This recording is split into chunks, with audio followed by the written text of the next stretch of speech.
el tema de los nombres que aparecen en el informe cuestionado.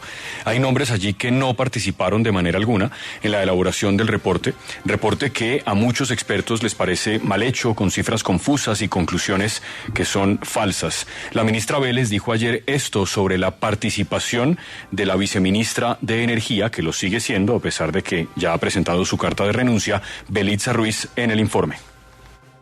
La viceministra conoció que estábamos haciendo este informe desde octubre del año pasado. Ella estuvo en todos los comités directivos en los cuales hablamos de este informe. Ella sabía quiénes eran los responsables de este informe. Si ella tuvo algo que decir sobre el informe, debió haberlo hecho a tiempo. Ya la viceministra de Energía, Belitza Ruiz, Gustavo, lo había dicho en 6 AM en el primero de nuestros reportes, pero esta vez dio más detalles de lo que pasó con el informe. Es imposible manifestar una inconformidad de un documento que no se conoce. El documento yo lo conocí en su totalidad cuando fue publicado por Twitter. Y un fragmento del documento, y es básicamente una gráfica en la que se presentan las reservas 1P, 2P, 3P, contingentes y prospectivas, además de importaciones. Esa figura la conocí en la moción de censura, solamente ese fragmento.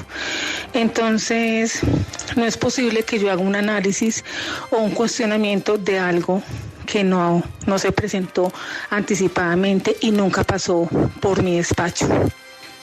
Sobre el punto en el que dice si yo sabía que estaban haciendo un documento, sí, claro, porque ella a sus asesores los envía a hacer documentos y nunca pasando por los despachos de los viceministros, ni siquiera pasando por las direcciones que hacen parte de esos despachos. Pero no fue presentado nunca como documento escrito y entregado a mi despacho para revisión, como ella misma plantea que soy cabeza de un despacho y sale un documento sin ni siquiera haber sido presentado para sus correcciones, aunque sea de redacción, porque pues también tiene incluso ese tipo de errores. Es la viceministra de Energía del Ministerio de Minas, Belitza Ruiz. Le pregunté... Oiga, entre otras cosas, ayer hubo carta firmada por la presidenta de la Agencia Nacional de Hidrocarburos, la presidenta de la Agencia Nacional de Minería, el director del Instituto de Planificación de Soluciones Energéticas, todos pidiéndole al presidente Gustavo Petro que aceptara la renuncia, que cambiara la viceministra. Una carta a INANE que lo único que da es el mensaje de que allá adentro, en materia de minas, no está funcionando nada en el gobierno, nada. Es así, Gustavo, la carta ya va a completar 3 semanas en el despacho del presidente y no sabemos qué pasa con ella. Le pregunté también, Gustavo, a la viceministra qué tipo de participación tuvo ella entonces en la elaboración de ese informe, solo para que quede claro. Considero que mi nombre sí se debe retirar de ese documento porque no participé en su elaboración, no participé en su revisión, porque nunca hubo una comunicación formal por parte de la ministra a mi despacho en la que se solicitara que, como ese tema pertenece precisamente a mi despacho, hiciera el correspondiente análisis, revisión y presentación de observaciones del mismo. Además, por lo que entendí, eso es un documento de trabajo, no es un documento oficial, y entonces pues no es necesario que en documentos de trabajo que hacen 2 asesores o 3 o las personas que hayan estado involucradas aparezca mi nombre, porque es simplemente un documento como todos los que al parecer se van a sacar en el ministerio. Entonces, pues, que tenga esa formalidad protocolaria. Digamos, si ya el documento tiene esa página protocolaria que se expresa en la intervención de la ministra en su rueda de prensa, entonces también debe cumplir protocolarmente las revisiones por parte de los despachos de esta cartera ministerial. En ese caso, los nombres sí deben aparecer, pero si no han sido revisados, pues definitivamente no tiene ningún sentido. Y Gustavo, esto es muy importante. ¿Alguien más, algún otro funcionario del ministerio, además de la viceministra, le dijo a la ministra Vélez que el informe tenía problemas técnicos o de otro tipo? Porque ella ayer, respondiendo a una pregunta que le hicimos en la rueda de prensa en Caracol Radio, lo negó. Aquí está. Pero nadie nunca nos dijo ni que estuviera en desacuerdo, repito, ni que quisiera que removiéramos su nombre de ahí. Nunca ningún asesor me dijo que estuviera en desacuerdo con ese informe. Nunca. La viceministra Belitza Ruiz tiene una versión que es distinta, Gustavo. Efectivamente, el despacho del Viceministerio de Energía, a través del director de Hidrocarburos, le manifestó directamente a la ministra que el informe tenía errores técnicos y podía prestarse para malas interpretaciones por los análisis y las figuras que en este documento se encuentran, y como en efecto está ocurriendo. Esta información la expresó directamente el director de Hidrocarburos y reitero, esta dirección hace parte del despacho del Viceministerio de Energía. Son las 7 de la mañana, 18 minutos. La ministra dijo ayer, comenzando la rueda de prensa de Espinosa sobre el informe del que tanto se ha hablado en estos días, lo siguiente. Estamos aquí para ratificar el informe que hemos presentado desde principios de diciembre de 2022. Le tomo la palabra a la ministra. Lo ratifica. Y a lo largo de la rueda de prensa que vieron todos los colombianos, no aceptó ningún tipo de falla en el reporte que han cuestionado todos los que saben de este asunto de hidrocarburos. ¿La viceministra Ruiz tiene reparos técnicos al informe? Tiene varios, Gustavo, no solo uno. Y déjeme recordar esto a los oyentes que me parece que es muy ilustrativo. La doctora Ruiz es ingeniera electricista de la Nacional, tiene una maestría, un doctorado en Ingeniería de la Energía de la Universidad Nacional Autónoma de México, la UNAM, muy prestigiosa, y 3 postdoctorados en energías renovables también de la UNAM. Algo me parece que entiende de todo esto. Sí. Empecemos por un asunto que ya hemos explicado acá en 6 AM, el hecho de que el informe sume todas las reservas de hidrocarburos en lugar de presentarlas por separado. Esta, por cierto, es la causa de la afirmación falsa de que Colombia tiene reservas hasta 2037 o 2042. Desde el punto de vista técnico, quiero resaltar que hay unas metodologías internacionales que siguen todos los ministerios en el mundo. En esas metodologías internacionales claramente se expresa que las reservas 1P, 2P y 3P deben presentarse en una figura separada de las contingentes y las prospectivas. Entonces, allí no sucede eso. En este documento, en la figura, digamos, que concentra el documento, que es la síntesis de ese documento, las presentan yuxtapuestas. Y esto es un error técnico que viola incluso estas metodologías internacionales a través de las cuales pues los diferentes ministerios, en este caso la Agencia Nacional de Hidrocarburos, y me imagino que en otros ministerios, en otros países, pues las demás entidades siguen con rigor. Entonces yo creo que técnicamente debemos ser rigurosos, esa figura debe ser modificada y presentar estrictamente lo que la metodología internacional exige.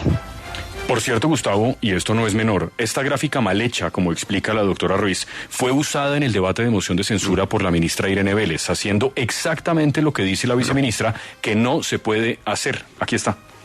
En esta gráfica que ustedes ven ahí, estamos incluyendo no solamente lo que son las reservas P1, P2 y P3, que son los colores verdes, sino que también en el azul oscuro ustedes encuentran los recursos contingentes confirmados o informados más bien en 3 proyectos que son Uchuva, Gorgon 2 y el bloque Sinú 9. Nos parece importante ponerlo de cara a la ciudadanía, porque eso significa que con esos 3 proyectos tendríamos autosuficiencia de gas hasta 2037. Y si contemplamos adicionalmente aquellos recursos prospectivos de los que ha hablado Ecopetrol en las últimas semanas, nuestra autosuficiencia podría incluso aumentar después de 2042. Nos parece clave para que quede claro ante la opinión pública que eso que hizo la ministra allí delante de los congresistas no se puede hacer. Y la viceministra añade esto para explicar mejor lo que, por ejemplo, le pasó al presidente Petro cuando habló, como la ministra Vélez, de reservas hasta el 2037-2042.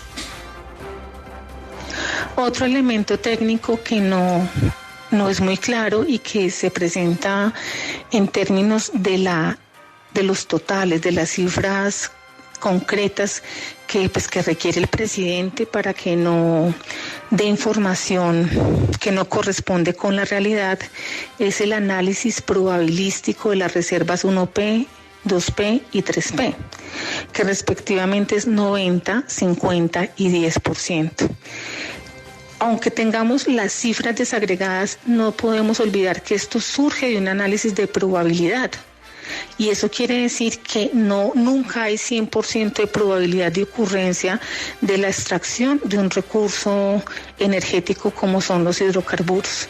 Entonces, aquí simplemente se enuncian estos porcentajes, pero no se le dice al lector realmente, al incluir el porcentaje que surge del análisis probabilístico, cuánto exactamente podría, porque hay que usar esa palabra, obtener en caso que esa reserva 3P pase a 2P o de 2P pase a 1P. Podrá tener datos muy acertados, pero la cadena de errores que tiene este documento que persiste en defender la señora ministra de Minas es impresionante. ¿Alguna cosita más, Espinosa? Sí, Gustavo, y en voz de la propia ministra Irene Vélez, que ha insistido después de los señalamientos que se han hecho al informe, y no solamente en Caracol, en general después de lo que hicimos lo han hecho los medios económicos, Portafolio La República, El Tiempo, La Silla Vacía. Todos. Esto dice la ministra Irene Vélez del informe, tratando de hacer una aclaración. No estamos haciendo un informe de reservas, que yo creo que es donde está la malinterpretación de esto. Ese no es un informe de reservas. El informe de reservas lo hace la ANH cada año en mayo. Cuando corresponda el debate sobre eso, aquí estaremos nuevamente.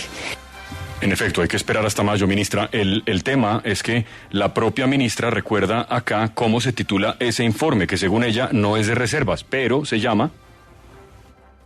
El documento se llama clarísimo: balance de recursos y reservas disponibles para la transición energética justa.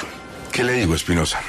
¿Qué quiere que le diga? Pues hombre, Gustavo, poco me parece, porque nosotros seguimos preguntando si es que está en el Ministerio de Minas valiendo mucho más el credo ideológico de la ministra que los datos técnicos de la gente que sabe, como la doctora Ruiz, y no solamente ella, como su exdirector de hidrocarburos, Camilo Rincón, y como otros profesionales que han llegado al ministerio y que se han ido después de ver que las cosas no funcionan. Y en definitiva, Gustavo, quiero cerrar con una pregunta que usted ya hizo. ¿Por qué el presidente Petro no le acepta la carta de renuncia de la viceministra Belitza Ruiz, que presentó hace casi 3 semanas y que tiene 11 páginas y anexos? ¿Qué pasa? ¿Cuál es la razón por la que eso todavía no se ha hecho? Mire, Espinosa, y yo creo que los oyentes tienen que entender esto muy bien, sea cual sea la inclinación ideológica que tengan frente al tema de los hidrocarburos. Aquí no se está definiendo un documento para ver si a la entrada de un edificio hay perro o no hay perro, no se está definiendo para ver si en el parqueadero se puede cuadrar mirando hacia el fondo o con... Aquí estamos definiendo con un documento la política más importante en materia económica para este país hoy. Un país que sin los hidrocarburos no tiene la menor posibilidad en este momento histórico de salir adelante ni de llevar a buen término cualquiera de las reformas de materia social, de salud, de educación del gobierno.